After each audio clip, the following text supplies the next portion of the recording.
Now back to your voice, your vote, and history tonight in the city of Detroit. Voters have chosen a new mayor, and the woman is the first female to be elected. Current Mayor Mike Duggan decided not to run again. Instead, he is running as governor as an independent. Now, here are the numbers for the city of Detroit mayoral race. You can see frontrunner Mary Sheffield easily wins this, 77% of the vote. She ran against Solomon Kinloch.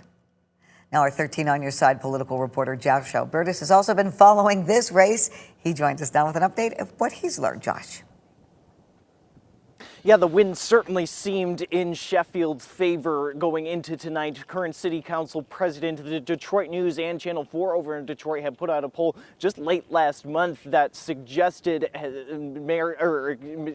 unofficial mayor-elect Sheffield had a very handy lead, double-digit lead going into tonight. Of course, she also had the endorsement of Mayor Duggan, who, of course, as you mentioned, is trying to use his own popularity in the city of Detroit to springboard him into the governor's mansion as well.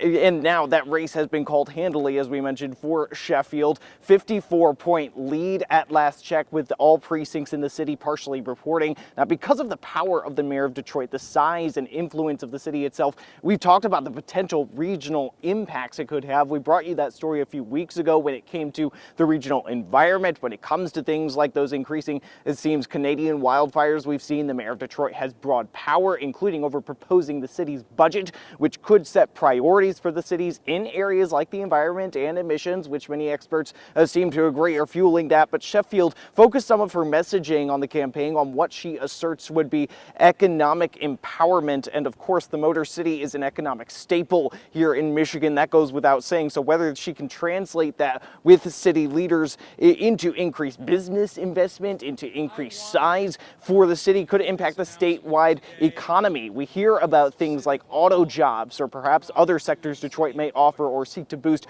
it's a very much interconnected economy with other sectors, other businesses who could offer jobs, employment in good positions.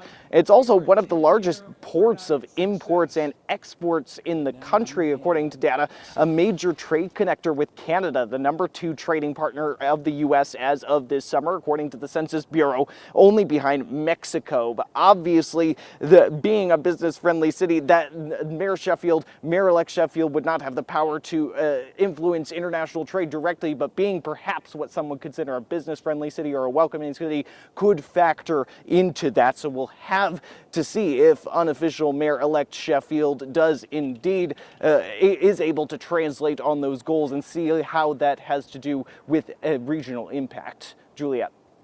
Josh, thank you for that live report from Muskegon.